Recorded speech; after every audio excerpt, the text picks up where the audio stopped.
sure that you mute your microphone for now, and then we'll have a discussion at the end if we still have time.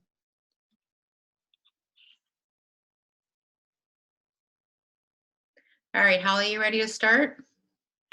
I am. All right, welcome everybody to our first Zoom get-together. We are doing a virtual Bird Migratory Day celebration from the comfort of our home. And we got a few more people coming on here.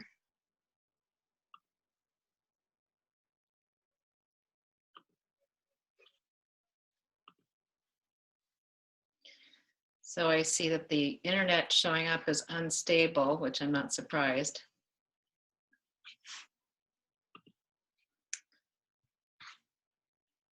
All righty.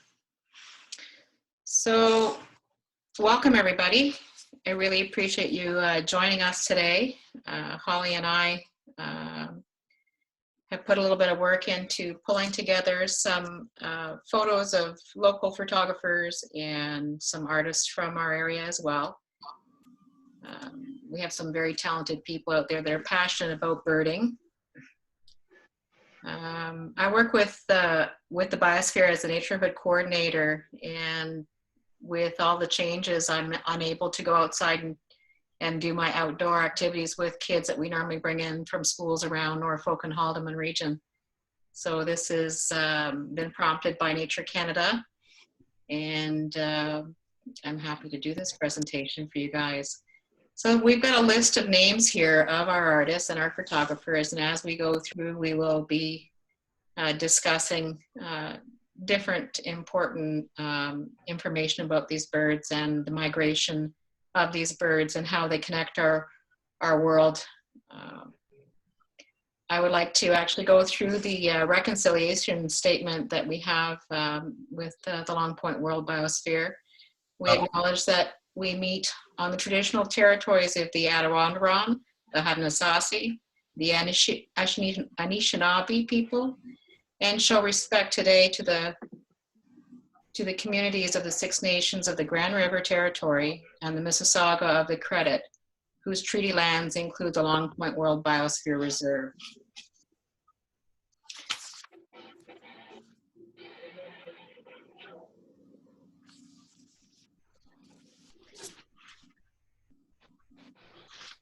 So here we have a photo from Larry of a migration. This is the first signs we normally see either in the spring or the fall that we have things that are changing with our seasons. Many of us look forward to seeing this as it's a time of a lot of activity and a lot of outdoor time for most of us. And this is also a time when we start to introduce our children to the wonders of the natural world. And one of the easiest ways are doing this is by actually handing them a set of binoculars. And from this process, we actually start them on birds. And it's funny because children have a way of developing a passion for the natural world through observation of birds. And they naturally kind of gravitate to different things other than just birds. We find that they start to notice what birds are eating and the plants that the birds are perched on, the flowers in the area, etc. The health benefits that come from getting our children out in the forest is plentiful. I'm sure that many of you are very much aware of the health benefits of connecting our children to the natural environment, as well as ourselves. And by doing so, we also create future stewards for our natural wildlife areas and for the environment itself. We've got a couple photos here from Leanne Gauthier. She actually did one of our Zoom videos yesterday with a little instructional on photography. She's got some awesome shots, as well as her spouse. He's also going to have some shots in here. We have a beautiful sketch here from Fred Bulbeck. This is a barn owl with its prey. predatory Yep. birds play an important role in the ecosystem, based on what they prey on too. Holly, did you want to say a few things in here?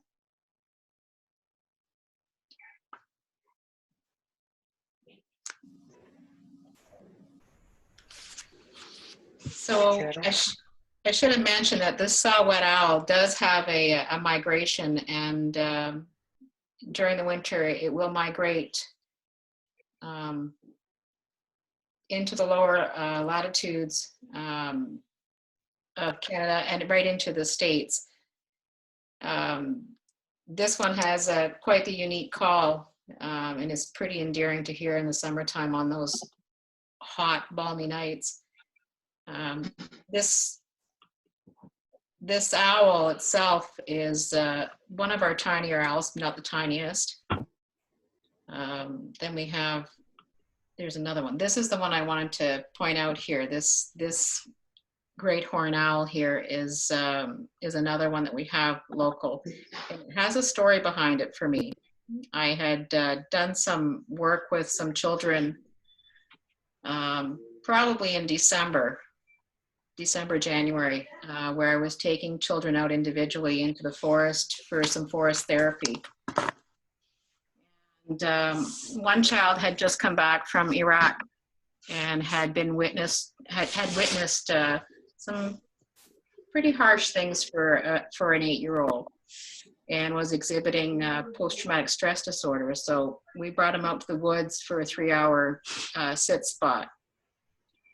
And just as we pulled in to the parking lot where we were going to head into the trail, this child heard an owl, and it was actually the call of the great horned owl. And his eyes perked up, and right away he was connected with what was going on. And it seemed like a lot of his troubles were kind of washed away by just being connected for that moment. And he asked, what is that sound? Because he is from Iraq and had never heard an owl hoot. So I explained it to him, and I brought it up on the Cornell Lab app to help him identify this bird and its call, and to also show him that he can actually play the sound on the app, which he did. And the nice surprise for him was that the owl responded to the call on the app. And so we found our way to our spot to sit down, and this child sat for 3 hours observing the sound. He never saw the bird, he just observed the sound, and had the biggest grin on his face throughout the whole process. During that 3 hours, we were also fortunate enough to have 2 or 3 deer come through. We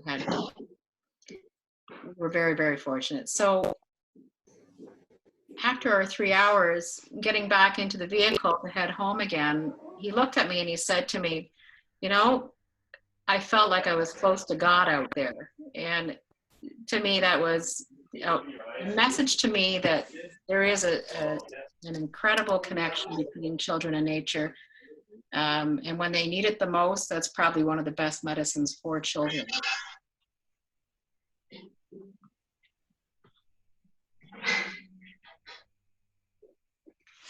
So here we have Tim Goodall. Tim Goodall will normally see his photos show up on Facebook, and he's always up at the Waterford Pond, and he has some outstanding photos. This one here is a beautiful merlin perched on a nice, looks like an old railing. And if I'm not mistaken, I've seen this railing before many a times visiting the pond. Yeah. Tracy here has a beautiful bald eagle. This is one beautiful bird that has a large statement.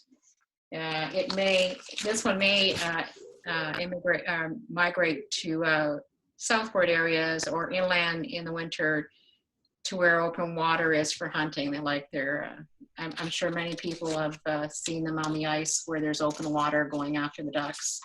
Sometimes you'll see probably a number of around 6 of them sitting side by side, just waiting for the opportunity to pluck a duck. And This here is another beautiful piece from Fred Volvic. Sometimes some of these sketches are so realistic that it's hard to tell, especially the colored ones. Very hard to tell what's a photo and what's a sketch. Holly, do you want to speak on this photo here? Okay, let me just back out. I was just on the chat. You have So to open. what's that? We also have Andrew Couturier from Yes. Birds Canada in the background. He's going to interject periodically. Did you have something to say, Andrew? No, someone was just asking about the previous photo there. I think that was a Merlin. Yes, it was. Yeah. You're talking about this one right here. On the rail you were talking about, I think. Yeah, that one. Yeah. On the railing. Beautiful photo. Yeah.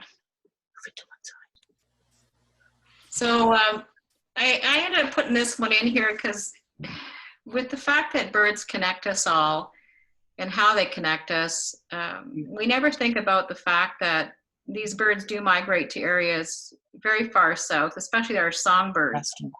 Yeah, And this is a photo of the rainforest in Costa Rica. And when we have our morning coffee, not very many of us think about the fact that where our coffee comes from and the practice used to grow coffee, whether it's done with a conscious process whereby we're not clear cutting these beautiful rainforests just to plant our morning coffee. There's a couple companies out there, if you research it well, you'll find that they're all bird-friendly coffees, and they're also organically grown. I've had the fortunate experience of living in South America myself, and remember very clearly as a young woman that there were very different standards below in the Southern Hemisphere and practicing, the use of pesticides and so on. A lot of it is highly unregulated down there. So when you do pick your morning cup of Java, to please consider what you're putting in your cup, as it may affect what you're expecting to see out your kitchen window when you're having your coffee.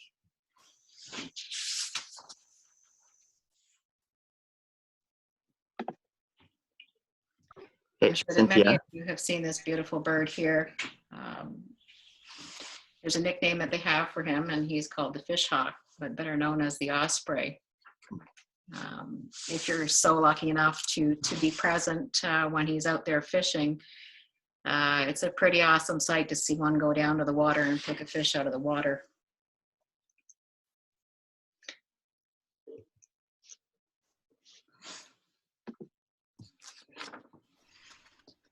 This is just a juvenile of the same bird.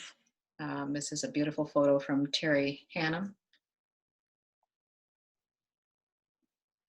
Now we get into the color, into the beautiful art done by many of our artists around this area. Holly, do you know much about Michelle? Yes. Awesome, I'll let you go ahead on that. I don't want to hog this all day. Sure. So that's okay. So Michelle has been doing online painting sessions since the pandemic started. And she has done, I think, a robin and a bluebird, beautiful paintings. So if you go onto Facebook and check out her page, you can actually check into some of her recordings and make some bird paintings. She loves painting nature, and birds are one of her subjects. Thanks, Holly. It's pretty neat. Most of us are that are artists are very inspired by our natural environment, and we are fortunate to be able to pull so much. We're fortunate to be in the area that we're in, to be honest with you. There aren't too many areas that are as biodiverse as we are in the Norfolk County area. Here's another beautiful photo of some Canadian geese by Terry Hannum. This has got some notes to it too. This bird is known to migrate, but not always. I guess it depends on our weather here and how much how much they're fed at the parks. Another beautiful photo of a shorebird. Well, I think both. pardon me? Killdeer. Yeah, it's a killdeer. This one here is a photo by Leanne Gauthier Helmer. Another amazing shot. She's always got an eye, spectacular eye for birds. Karen Hannum also has another beautiful shot here of a tern. This one's an Arctic tern.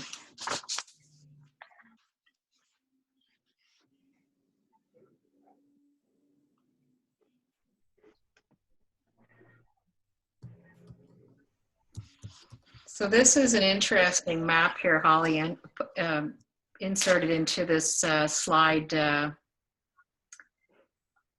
Holly, you want to speak on this one? Oh, Terry says Caspian tern. Thank you, Terry. So terns make an amazing migration, and it's incredible. You know, they say birds connect the world, and they really do. Some of them don't migrate very far, but this particular tern, the Arctic tern, actually makes its way all the way across the earth. Andrew, do you have anything to add to that? Yes, this species, the Arctic tern, happens to be on the logo of BirdLife International for this reason, because it's such a globetrotter. It kind of encompasses the whole world, basically, and that's why they have it as their logo bird. Makes sense to me. So that's amazing. That's an incredible journey. Imagine Yes. Sorry.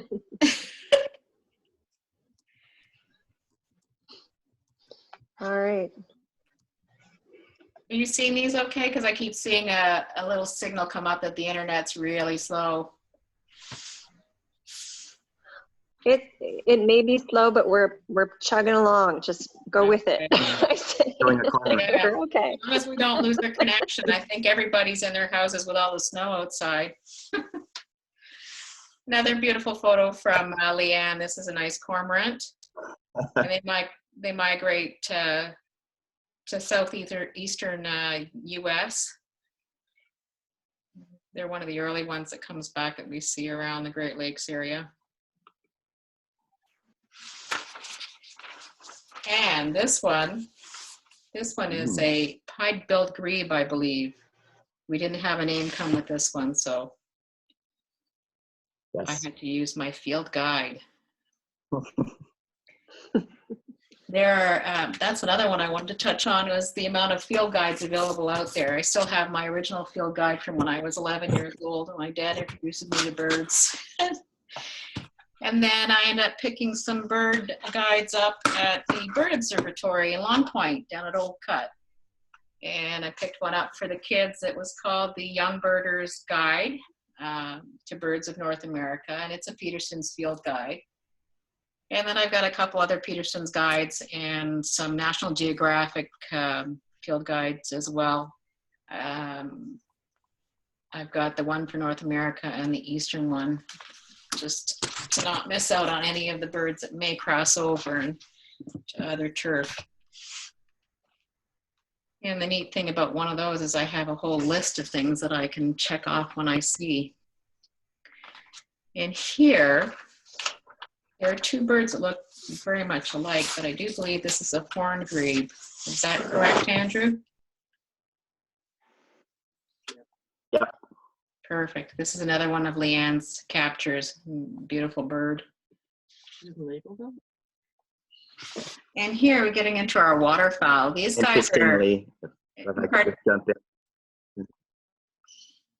Go ahead, Andrew. Oh, I was just going to say, we never used to see those horned grebes around here on the lower Great Lakes, but the last couple of winters, they've been everywhere. Every time you turn around, there seems to be a horned grebe somewhere. It's been a real treat seeing them. They're usually a western. Yeah, I noticed that on the map in the field guide that they were out of their regular turf. There are two birds that we're starting to see that way, right? Yeah. And this duck here, most of us know what this one is. Beautiful wood duck. And Leanne Gauthier-Helmer captured this beautiful bird in a suitable environment too. This is one of my favorites from Tracy. Nice pintails. These ones sometimes you'll see sticking around in some of the winter. As long as there's open water, you'll see them in the harbors quite often as well.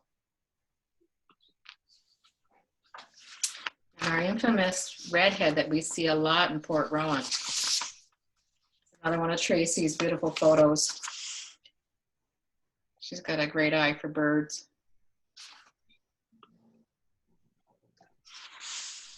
And a northern shoveler. This is one I don't get to see very often.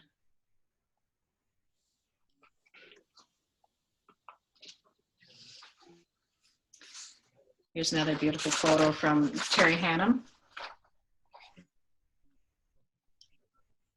This one's a Drake mallard. And the female that accompanies it. Another one of Terry's photos is a blue heron.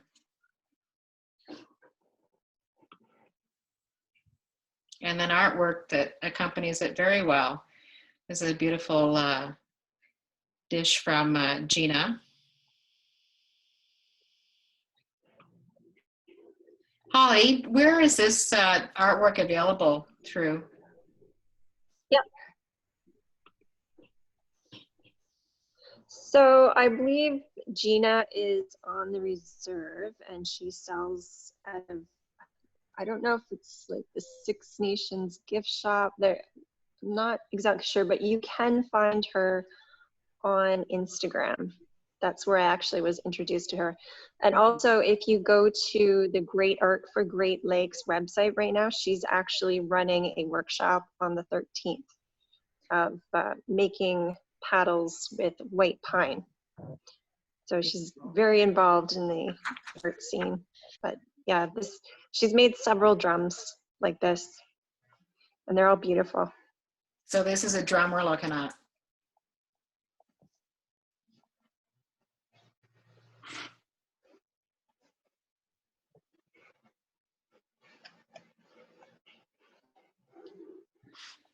And here's another one from Leanne Gauthier-Helmer, an American bittern. This one will winter in the south to the West Indies as well, Central America, and it may migrate mostly at night. And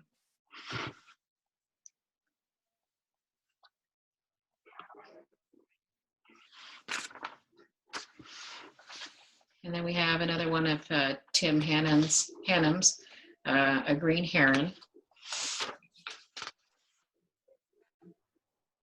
These ones we'll see a lot of those down in the Bacchus Conservation Authority around the pond. And of course, one of the ones that we look forward to in the spring are beautiful robins. Some of them actually wintered here this year in large flocks, actually. Looks like the visual's lagging behind a little bit, a couple slides there. Let's see if we just sit still and we'll catch up. We're catching up or not? There's another painting by Michelle. Let's see if I can just here. What are you seeing right now, Holly? Beautiful robin. Okay. I see Michelle's robin. You see Michelle's robin? Yep. Beautiful. And here we have one of Darren's, this is Leanne Gauthier's partner in crime. He has a beautiful American redstart, which also migrates as far as south as Central and South America. Such a tiny, tiny bird that goes such a long ways. Andrew, this bird here, how often would this bird stop to build up its fat reserves before it reaches its destination?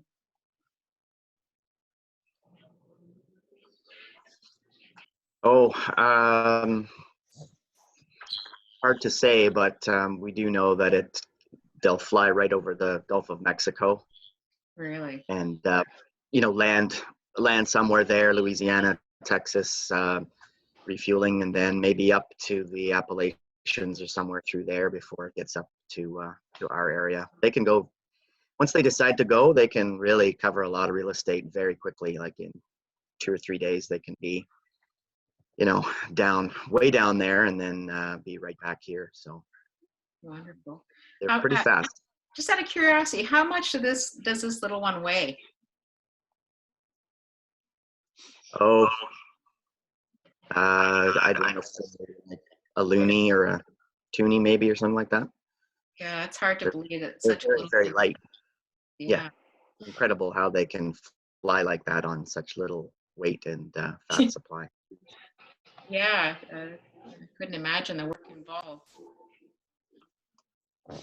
Oh, here we have a little black-capped chickadee provided to us by Melissa Newton. She's a very young artist from originally from the Port Rowan area. She's always had a bird fascination. She's always been in love with her natural world ever since she was very, very young. We have another one of Darren's photos here. This one didn't come with an ID, but we've gone to our field guide again and pulled up the ID of black and white warbler. Are we correct?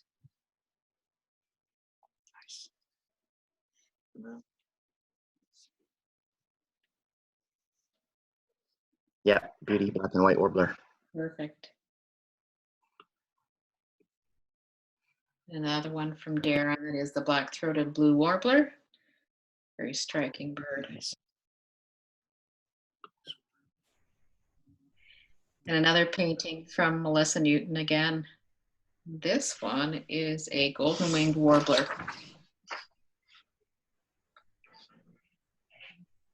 Melissa has an actual page on Facebook where she sells her artwork as well. This is another one that we look forward to in the spring, which is our tree swallow. Another feature by Darren Helmer.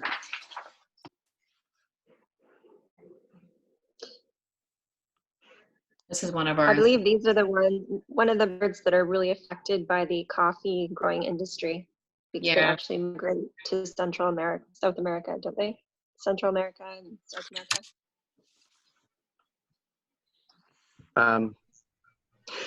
Yeah, I don't know. They're known to, well, they're not very well known actually where they go, but we think they go to the Amazon basin and like the, deep jungle and, Brazil kind of areas and Guyana and those kinds of places. I don't know about the coffee part of it, but could be. They're certainly suffering from, well, we don't exactly know why, but they're like other swallows and swifts and so on. They've really gone down in population precipitously in the last 40 years. So something is really wrong for them for sure. Thanks, Andrew. Yeah, that's what is it that we're seeing nowadays? In the last report was 1/3 of our birds are missing at this point. Yes. Yep.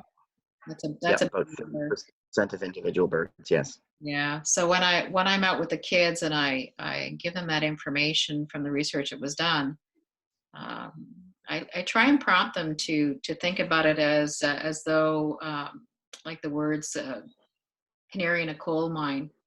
Is this the canary in a coal mine for us people on planet Earth? And the kids really ponder on that one. Yeah, about 3 billion less birds now exist out there than 1970. Yeah, that's a huge number. Yeah. Scary. It's mind-boggling.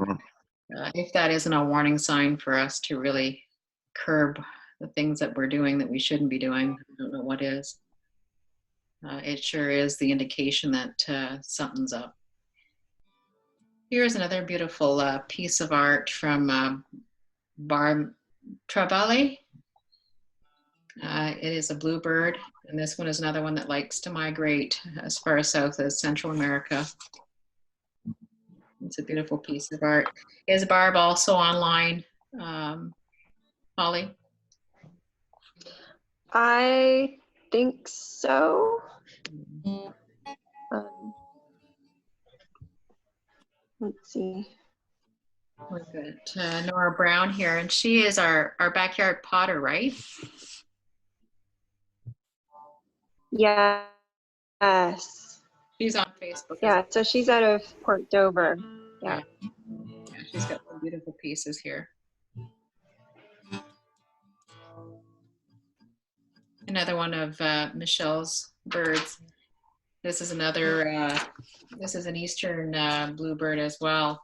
This seems to be a fascination of a lot of artists out there, because we've got 3 artists that have painted bluebirds. Well, they are striking from an artist perspective because they have blue and orange together, which are complementary colors, right? For sure. Yeah. And this is one of Daryl's. And this one is, I don't even have a name of this one. Andrew, maybe you want to help us out with this one. Looks like a red-eyed vireo, Ah, I think. hard to tell, eh? I think so. Like it has a red eye. Yeah, Big you stripe. can see that, eh? I can't see that. And then we've got, this is another painting from Melissa, and this one is also the Eastern bluebird. So the passion is there for these bluebirds. There is another. This is an amazing capture. Very early. Where's the music coming from? The ruby, so. Whoever has the music. Right? You mind muting your microphone, please?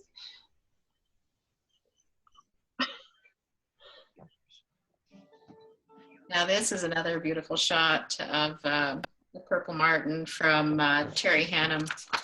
These are another species of birds that are an insectivore that is affected drastically with what's going on around the globe. They are another nice indicator bird, and we also love seeing these guys come in, because we know when we see these guys that warmer weather is also on the way. Are these slides going along at the right pace so that you can still see what I'm talking about?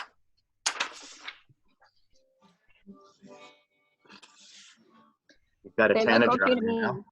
Yeah, so you see it.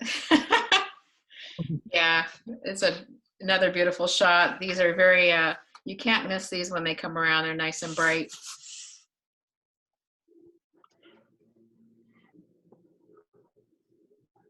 And I'm going to guess that this is probably Nora's rendition of the Scarlet Tanager. Yep, you got that right. And this is another early bird as well. This is another one that we love to hear sing in the forest. It's unmistakable call. This is another photo by Lori Green. Beautiful, clear, rose-breasted grosbeak.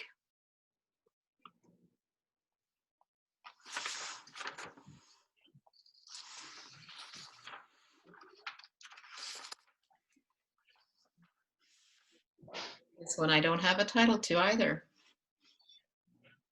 This is one from Darren Helmer. Palm warbler, I think. A palm warbler? Yeah. I think so. Is this the female version of it? I don't know. Hard to tell, eh? Thanks, Andrew. Welcome.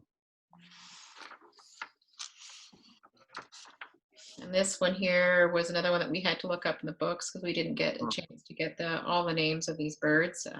This was a yellow-rumped warbler in the book. Not sure. Yep. Awesome. Also affectionately called butter butt because it has a yellow butt. Cute. Sorry. That's cute.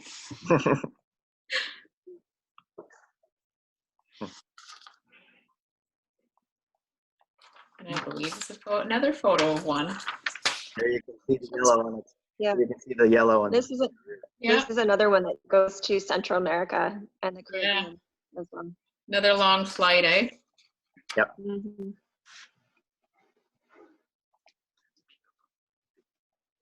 Oh, when I see these birds, I wish we were out there.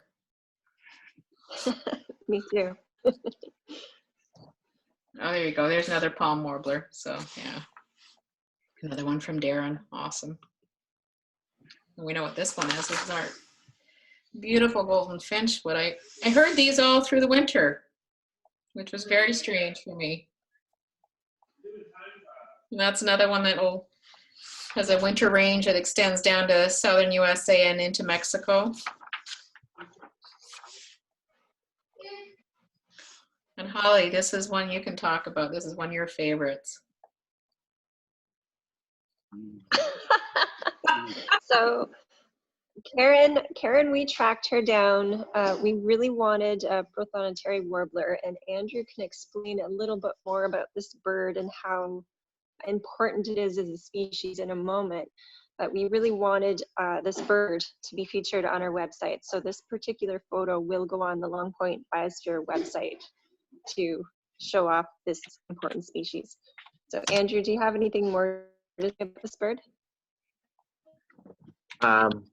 Well, just that, it's a stunning warbler. It's Andrew, are you there?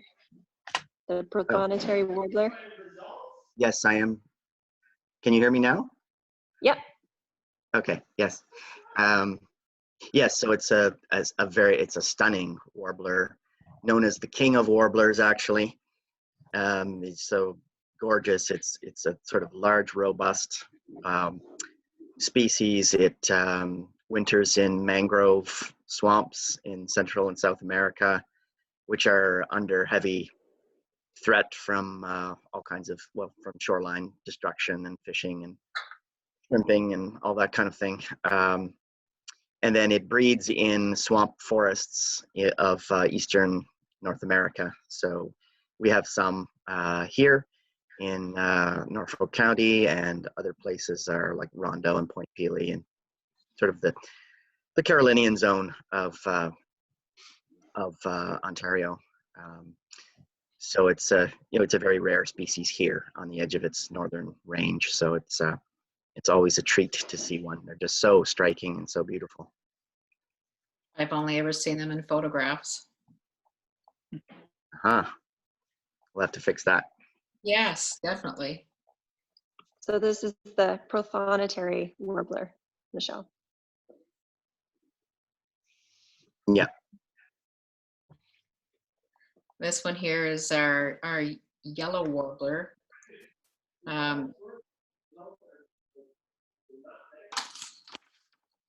This one has a winter range. It's in Central America and into the Caribbean as well. In size difference from the prothonotary, what's the difference between this one and the prothonotary size-wise?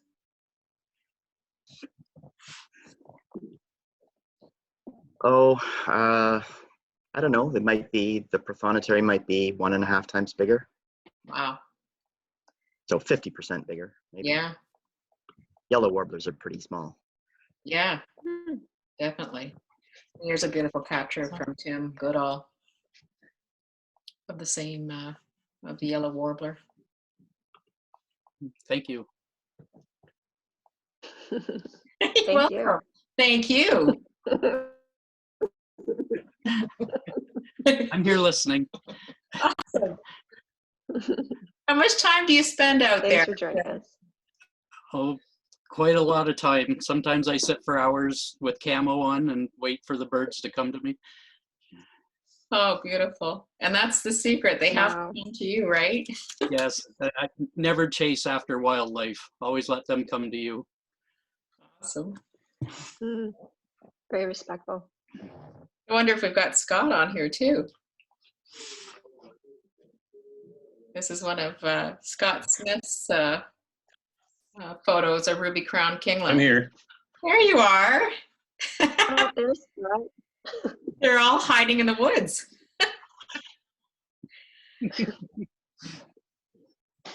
This is a beautiful little bird, isn't it? And this one has a winter range that extends to southern USA and Mexico as well.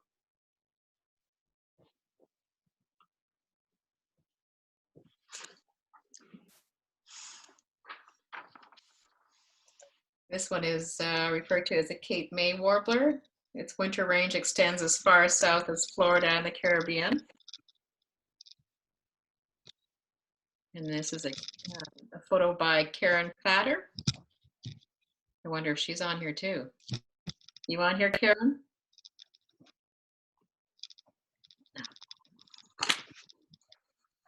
It's another one of yours, Tim. Yeah. The Last April, I took this picture. Beautiful. It's a beautiful photo. Eastern towhee. You must have quite the collection of photos at this point. Yeah, I've actually photographed and documented 132 species in the Tierville Pond wetland. Oh, that's amazing. Wow. Great work. Now this is the clearer shot of what we were looking at earlier, I guess, Andrew.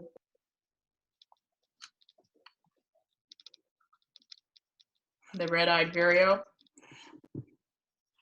And this one, as explained earlier, has a range as far south as Central America and the Caribbean. It sings all day long, high up in the treetops. Does One of the it? few warbirds that sings all day. Wow.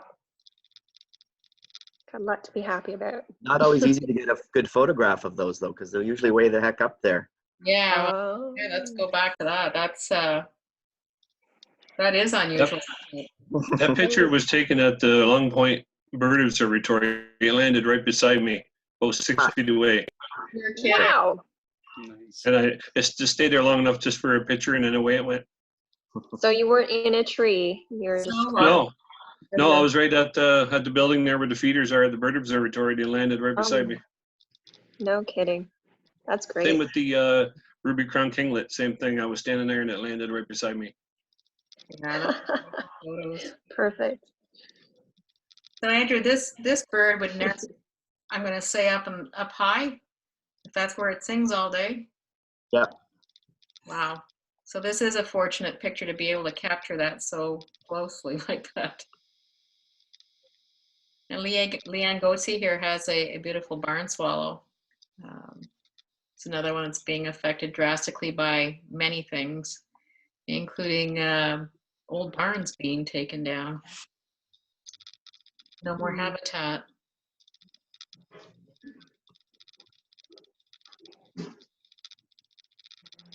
Here's another one of Scott's beautiful photos. This one's got a band on it. Look at Yeah, that. that one was also taken at the Bird Observatory. So you must have captured this just as it was going out that little port there on the building where all the kids like to stand and catch pictures. I believe that one was taken by the feeder by the sign when it was a little flooded there. Yeah.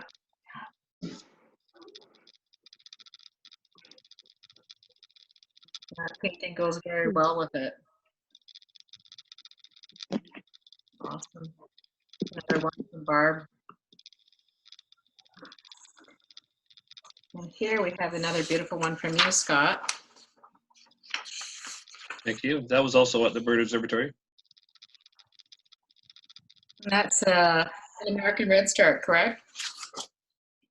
And this one migrates south through to winter in Mexico and Central America and the northern part of South America. So it's another tiny bird that goes one long way to get to a warmer spot. Yeah, female.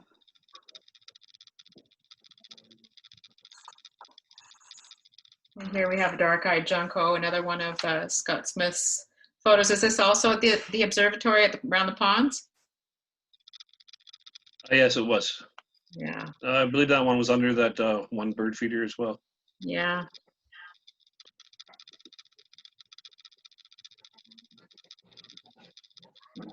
Another one of Scott's here, and that's the Eastern Phoebe. What time of year That were one, I believe I took along the trail. oh, and, Um, yeah. I think it was fall. I think. So it's obviously a great picture for photographs. Thank you.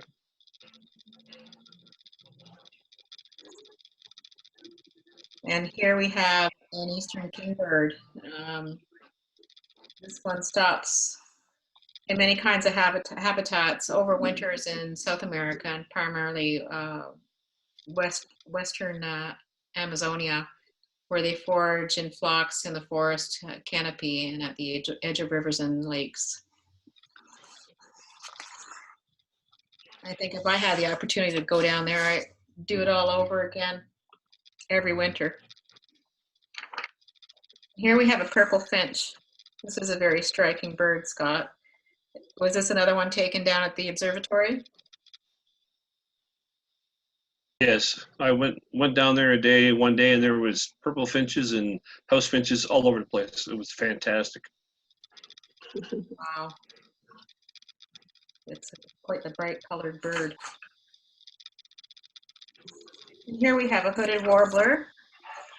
This is a long distance migrant and it winters in Mexico, Central America, and in the Caribbean as well.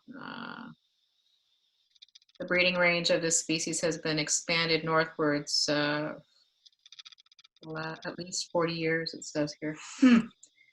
This one I like seeing when they have it in hand at the bird observatory when they've taken them out of the mist nets to ban them. It's one thing to see them flying by. It's another thing to see them in hand.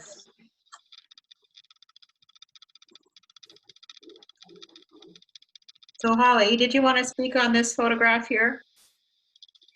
Sure. So, we really enjoyed looking at all these bird pictures, and I'm sure some of you are hopefully inspired to help these birds to survive and maintain biodiversity. So we've got some ideas on how you can actually help conserve them. So obviously the nest boxes people have been putting out for years, they don't just look cute in your yard, they actually do help birds get established and lay eggs quickly and be safe from predators. Also, you can help them out with some clean water. Add a pond to your property or a bird bath. Give them some cover. If you have a barn on your property, take care to make sure that all those barn swallows still have all their nests in there and can get to them when they need to. They rely on that. They come back and get their eggs in the same place year after year. Also, feed them. That's the obvious one. And keep those feeders clean to prevent spreading infections to them. Also, don't ever use pesticides or poisons or toxic materials on your property, even if it's for bugs, even if it's for mice. The fact is they're a part of the food chain and other birds will eat them. So it's not good to poison that. It does poison the birds when they eat those, and it also depletes a food source for the birds as well. And also protect the Great Lakes. Plastic pollution is a major problem for birds. And it goes the same, don't use chemicals. DDT almost wiped out all the bald eagles around the Great Lakes, and they've finally just started to come back recently. Also, when you're on the trail, leave no trace. Don't leave your garbage behind if you're camping or hiking. Also, be a responsible cat owner. Cats should not be allowed to roam. There's an estimate that cats are thought to cause something like 75% of bird deaths each year. So really build your cat a catio, keep them on a leash, just don't let them outside. And also avoid window strikes. Unfortunately, birds don't see glass. They see that very differently. It doesn't really even factor into their understanding of what glass is. So they tend to hit them a lot. You can put obstructions, things to kind of block the view so they don't fly into the windows thinking they can go through. I think we lose like 25 million birds a year to window strikes, right? buildings. And Yeah, well, I found one on the Cats and Birds website. Well, I don't know about the window strikes, but on the Cats and Birds website, it said up to 433 million birds a year die as a result of people. yeah, So that's all the things that people do, kill birds. it's a big So number. we can do better. So this was something I saw you feature on Cleaning Up Norfolk recently. Yeah, actually, so this popped up. This is a photograph by a friend of mine, Terry. He is very involved in plogging, which is running along the side of the road and picking up garbage. So he does this all the time. So he's collecting at roadsides, and I guess he came across this nest recently near Waterford. And it's not uncommon for birds now to just find plastic either blowing across the field or on someone's property and just incorporating it into their nesting materials. So as property owners, we can improve the situation by not leaving things like old fraying tarps around, making sure there's no plastic for the birds to collect. Because I've actually seen photographs of baby birds who didn't actually get to take their first flight because they actually got tangled in the plastic ribbons sticking out of their nest. So it's an endocrine disrupting material. So it can interfere with their growth, metabolism, reproduction, all that. The other bird that commonly uses these Yeah. plastics that are in the environment are the Baltimore Orioles, where they weave their nests with it as well, the hanging nests. Every once in a while you'll see one blow down at one of the ports, like Port Rowan. There's quite a few Baltimore Oriole nests up in those poplars there. And when the gusts of wind in the fall and spring come up, sometimes you'll find nests that have monofilament woven into them and pieces of plastic from the lines that come off the boats. Oh yeah, birds aren't fussy. If it's stringy looking, it's fair game. If you want to go to the next slide, yeah. So the interesting thing that I've learned through doing Cleaning Up Norfolk is that plastic in a freshwater environment actually behaves a lot differently than it does in the ocean. Because the ocean is salty, for some reason all the plastic kind of floats to the top. But in a freshwater environment, what happens is the plastic is more dispersed, and a lot of it actually ends up kind of at the bottom of the lake. And we have a lot of microplastic, tiny fragments that are now embedded in the sand. And a model was recently made, a 3D model, about all the microplastic that's in Lake Erie. And it showed the concentrations of various types of plastic in there. So we can make this link available to you, and you can explore it. But you can see like the PE is polyethylene. That is actually from water bottles and similar materials. So every time you buy a case of water bottles, you're contributing to polyethylene pollution in the environment. You may not be aware that less than 11% of recyclables actually get recycled. The rest of it either ends up in a landfill or in the environment. So it's best just to consider maybe just using tap water and bringing a water bottle. So, and a lot of plastics are like that. You know, it's time to start thinking about how we can do this differently. These things do affect wildlife greatly.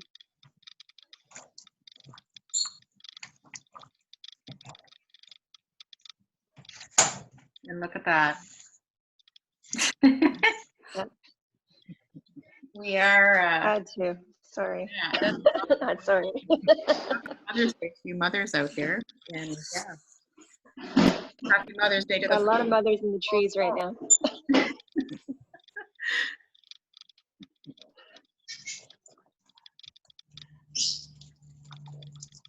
So Nature Canada is working on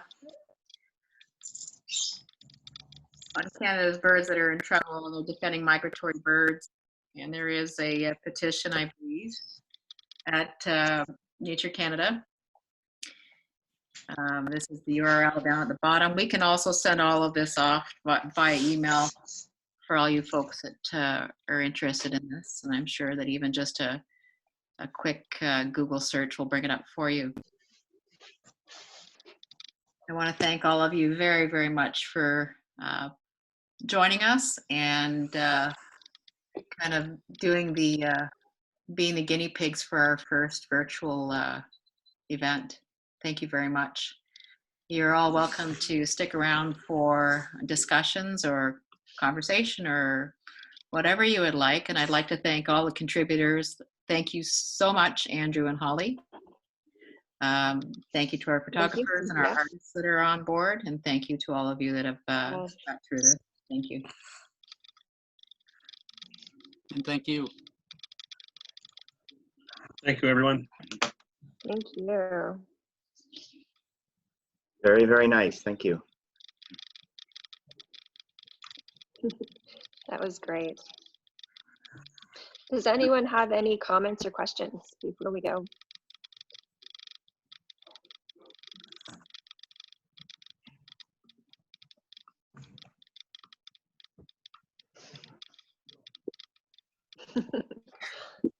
That was very straightforward.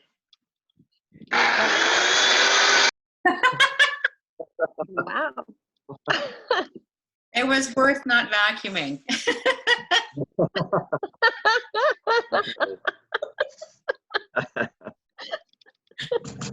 All right. Andrew, your contributions were very much appreciated. Yes. Thank you.